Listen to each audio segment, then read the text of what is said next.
Inilah Injil suci menurut Yohanes. Waktu Yesus bergantung di salib, di dekat salib itu berdirilah ibu Yesus dan saudara ibu Yesus, Maria istri Kleopas dan Maria Magdalena. Ketika Yesus melihat ibunya dan murid yang dikasihinya di sampingnya, berkatalah ia kepada ibunya, "Ibu, inilah anakmu." Kemudian katanya kepada muridnya, "Inilah ibumu." Dan sejak saat itu, murid itu menerima ibu Yesus di dalam rumahnya. Sesudah itu, karena Yesus tahu bahwa segala sesuatu telah selesai, berkatalah ia, supaya genaplah yang ada tertulis dalam kitab suci, "Aku haus." Di situ ada suatu bekas penuh anggur asam. Maka mereka mencucukkan bunga karang yang telah dicelupkan dalam anggur asam pada sebatang hisop, lalu mengunjukkan ke mulut Yesus. Sesudah Yesus meminum anggur asam itu, berkatalah ia, "Sudah selesai." Lalu ia menundukkan kepalanya dan menyerahkan nyawanya. Karena hari itu hari persiapan, dan supaya pada hari Sabat mayat-mayat itu tidak tinggal tergantung pada kayu salib, sebab Sabat itu adalah hari yang besar, maka datanglah orang-orang Yahudi kepada Pilatus dan meminta kepadanya supaya kaki orang-orang itu dipatahkan dan mayat-mayat diturunkan. Maka datanglah prajurit-prajurit itu, lalu mematahkan kaki orang yang pertama dan kaki orang yang lain, yang disalibkan bersama-sama dengan Yesus. Tetapi ketika mereka sampai kepada Yesus dan melihat bahwa ia telah mati, mereka tidak mematahkan kakinya.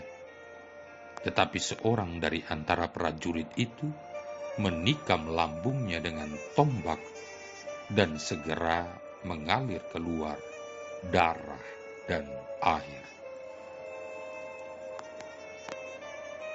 Demikianlah sabda Tuhan. Saudara-saudari yang terkasih, ada sebuah kisah nyata seorang janda yang tinggal bersama anak lelakinya yang telah berkeluarga. Karena sakit, anak janda itu meninggal dan ia hidup dengan menantunya. Janda itu tidak memiliki penghasilan tetap, begitu juga dengan menantunya. Mereka harus berjuang dengan keras untuk bertahan hidup. Suatu hari, janda itu dimintai tolong oleh keponakannya yang sedang mengalami konflik rumah tangga. Keponakannya itu mau tinggal di rumahnya bersama dengan istrinya yang sedang mengandung 9 bulan. Mendengar permintaan keponakannya, janda itu menerima dengan senang hati, sekalipun ia sadar bahwa keadaannya sendiri tidaklah begitu baik dan mapan. Kalau ia menerima keponakannya itu beserta istrinya, berarti ia harus bekerja lebih keras lagi untuk mempertahankan hidupnya dan seisi rumahnya. Namun ia tidak terpaku dengan keadaan dan kesulitan yang sedang dihadapinya. Di tengah kesulitannya, ia tetap mau mengulurkan tangan dan membuka hati untuk menolong orang lain. Yang membuat ia melakukan semua itu tidak lain karena ia percaya akan pertolongan Tuhan yang senantiasa membuka pertolongan bagi anak-anaknya. Demikianlah janda itu berkata, "Tuhan pasti akan menolong kita." Saudara-saudari yang terkasih, berbeda dengan janda tadi, betapa sering niat hati yang baik dan mulia tidak menjadi kenyataan karena keadaan yang tidak mendukung. Misalnya saja, ketika kita mau memberikan pertolongan kepada seseorang yang membutuhkan, niat itu semula ada, tetapi mendadak batal karena dalam waktu yang bersamaan kita diperhadapkan dengan kebutuhan-kebutuhan yang lain. Sebagai contoh, handphone rusak dan perlu diganti. Salah satu anggota keluarga sakit dan butuh biaya perawatan. Rumah bocor dan dibutuhkan dana untuk membenahinya dan lain sebagainya. Ada niat untuk membantu, tetapi tidak terlaksana. Saudara-saudari yang terkasih, dalam bacaan kita saat ini, kita melihat ada sesuatu yang berbeda dari apa yang sering kita alami. Yesus yang saat itu sedang tergantung di atas kayu salib, merasakan kesakitan yang begitu rupa, tidak melupakan dan mengabaikan orang-orang yang ada di sekelilingnya. Yesus tidak terfokus pada diri sendiri, tetapi tetap memperhatikan orang lain. Itu terlihat dari perkataannya kepada ibunya yang saat itu sedang berduka cita. Yesus berkata, "Ibu, inilah anakmu." Lalu ia berkata juga kepada murid kesayangannya, "Inilah ibumu." Dengan perkataan itu, Yesus mau berkata kepada ibunya, "Ibu, engkau sangat berduka cita, tetapi ada seorang yang dapat menghibur engkau, yaitu Yohanes muridku." Yesus menghibur dan menguatkan ibunya. Begitu juga terhadap Yohanes. Penderitaan Yesus tidak menjadi penghalang baginya untuk tetap memperhatikan orang lain. Dari permenungan ini, ada pertanyaan yang dapat kita renungkan. Mungkinkah kita meneladani apa yang telah diperbuat Yesus di atas kayu salib dan juga janda dalam kisah nyata tadi? Mungkinkah kita tetap dapat memperhatikan orang lain sekalipun kita sendiri berada dalam keadaan yang tidak baik atau berada dalam penderitaan?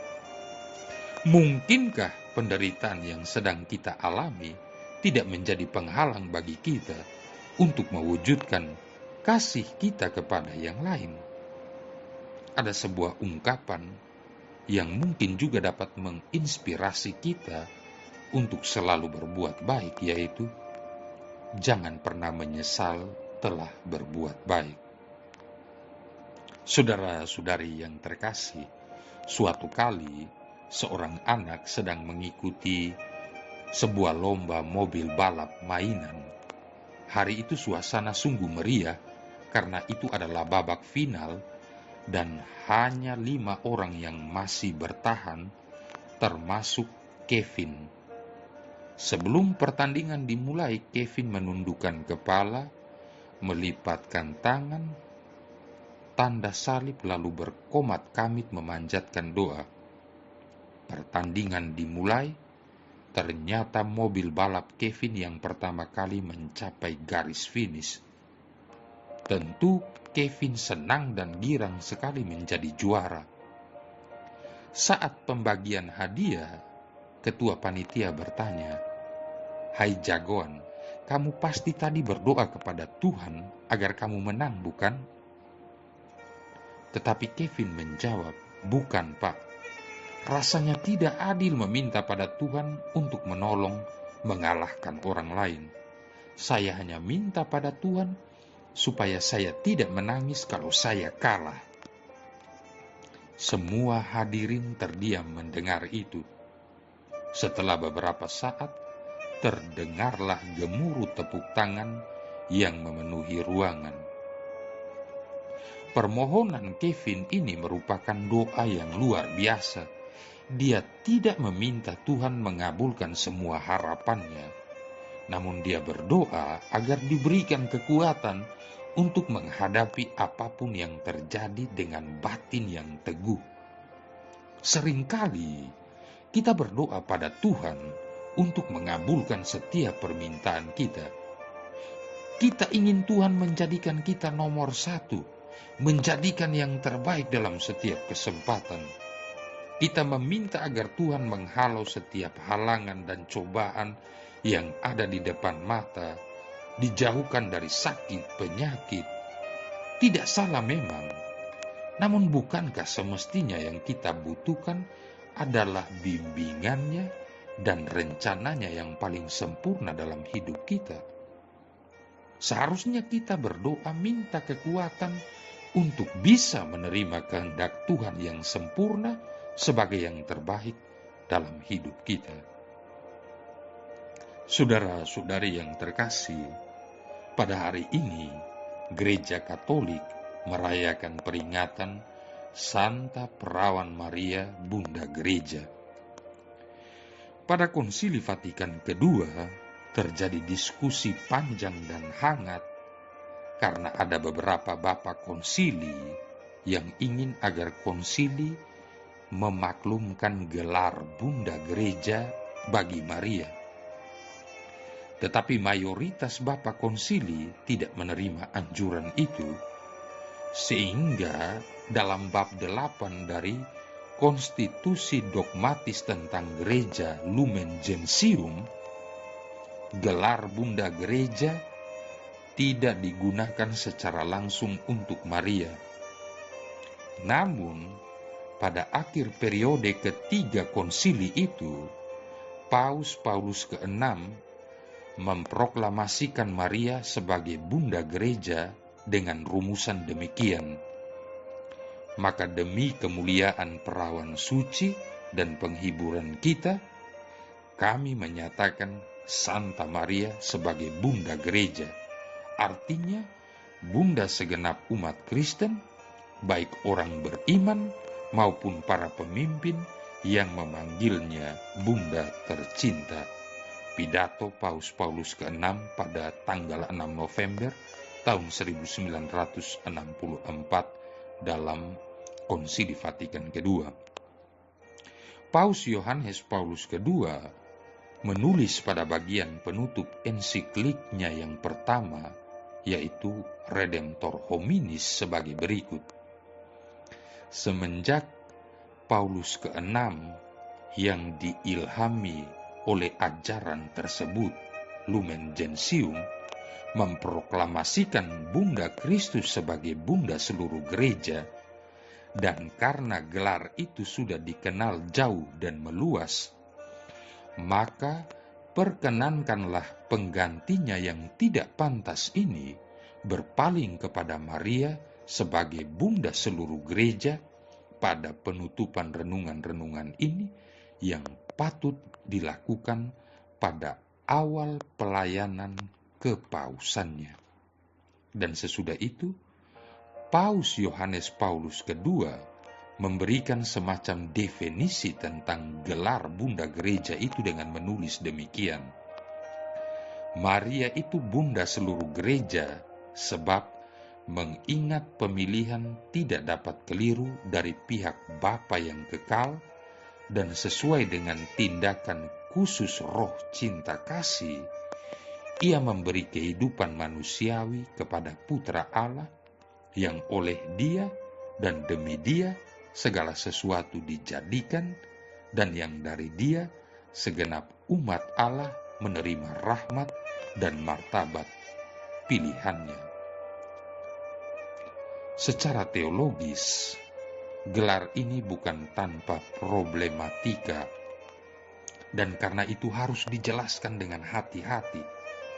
Hanya kalau gereja dipandang dengan sempit secara kristologis melulu, maka Maria bisa disebut Bunda Gereja karena dengan melahirkan Yesus Kristus, ia melahirkan kepala gereja yang merupakan sumber kehidupan baginya.